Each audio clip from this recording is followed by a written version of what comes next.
Alright, the fly that I'm going to tie for you this morning is a pattern that I call a Guinea. And this is a finished example. It has biot tails here. It has a chenille body that's counterwound with, or not counterwound, but palmered in with peacock herl. And this is a guinea feather that's been stripped on one side and then tied in, palmered like you would a hackle, and then flared out using this little comb. And I'm going to show you how to tie this fly. Okay. I might mention something about fly tying vices real quick too, because people will look at these videos and they'll go, this guy's got like an old fly tying vise. Well, that's by choice. I actually prefer the old simple operating Thompson vise over pretty much anything. There are a lot of imitations of this vise on the market these days, and most of them are black and they're sold by major retailers, and a lot of those are pretty sorry. Most of those are made in India, and they really just aren't of very good quality.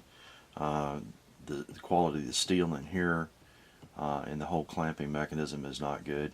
This is a Thompson Model A vise that goes back over 30 years, and it's given me more than, actually over 40 years.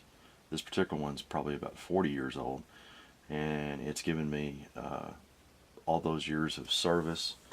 My father had this one that was another A model that had the smaller jaws in it, and he used this one for at least 40 years that I know of. So they're good old vices. There's nothing wrong with them.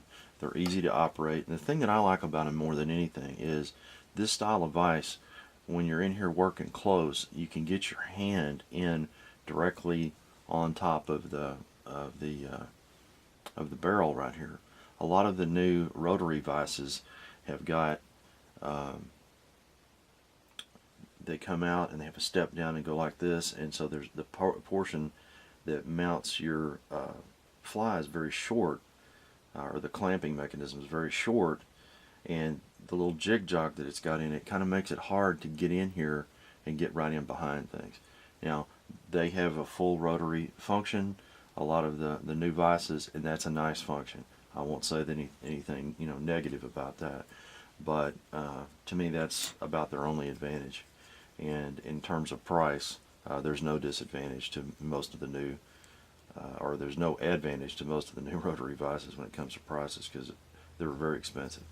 Alright, let's go in here, and we're going to start out by coating the hook, what I always refer to as an underlayment, and I'm going to clip off this little piece here, and then I want to make a bit of a hump right here in the back. I'm just going to build this up just a little bit right here. Now, biotes come from the leading edge of a goose's wing feather, and we have them in black, we have them in blue, you can occasionally find them in green, and I've seen them dyed a few times in chartreuse. I actually, for this particular fly, I'll just go with the black. Now the biote, when you do it this way, you can see here, these are the biotes. What we want to do here is go in, pick a couple, come down and clip it as close to the base as you can. Biotes have got a curve to them. Okay, so we're going to put one on one side of the hook so it'll flare this way, one so it'll flare that way. So you just lay down the extra one, and I usually start with the one on the off side, come in here, and we're just going to reach over it and catch it with a soft loop and then tighten it up a little bit. Now biotes are kind of stiff and they're a little waxy, so they have a tendency to kind of want to squirrel around in the hook when you're trying to tie them. So what you really need to do is make that soft loop and then snare it and pull it down. And then sometimes I'll use my little sharps tweezers, grab the tail here and adjust it like this until I get it exactly on the side. If you have one on the side and the other one is sticking up funny or down funny, sometimes it makes the fly want to spin. So I like to try to make them where they don't do that. Alright, you match the tips as best you can. Come back in here, make a soft loop, snare it, pull it down. Now you can see how they've got a bit of a twist to them. This is where I grab the tail of this one and I adjust it a little bit right here. And then I'm going to go ahead and make a few more soft wraps over the tail just to bind those in good.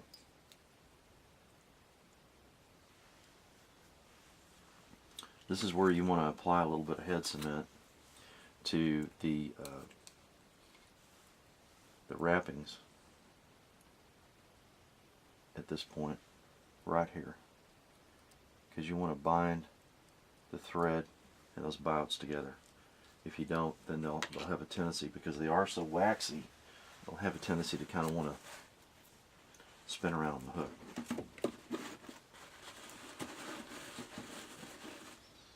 Alright, now I want to take a good yellow chenille. I'm going to strip out the tip of it here so that it leaves just the thread core. I'm going to apply it on top.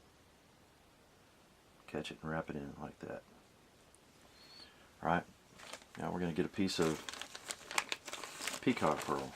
Peacock herl, some herls are thinner than others, and my father used to say, now pick a good brushy herl, and I've always kind of loved that. It took me a long time to figure out, okay, Pop, what exactly is a brushy herl? But what you want to do is look through here and find one that's got a lot of fuzz to it.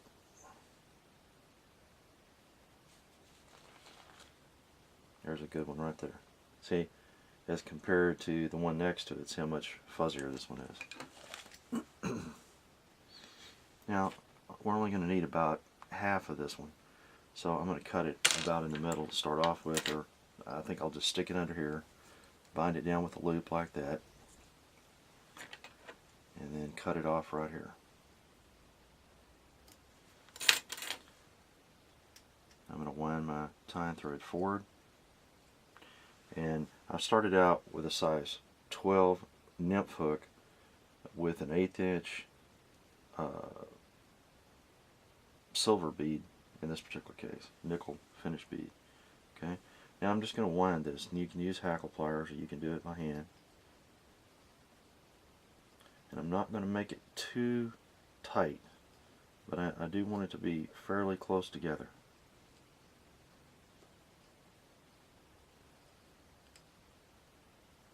Okay, I want to come back to about here, catch it under the bottom, and come over it like that. Now we're going to trim it off close. Go ahead and wrap the tail down a bit. Now, I'm going to take the peacock herl and we're going to wiggle it like this and wind it in to those windings. And you can see how wonderfully that this is flaring out like that. Makes a really nice segmented looking body. And we're going to wind that down.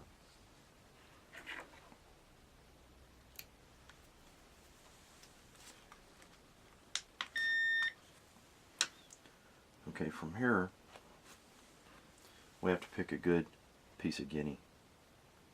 Okay, guinea comes in lots of variety. This is a olive looking color guinea. This is a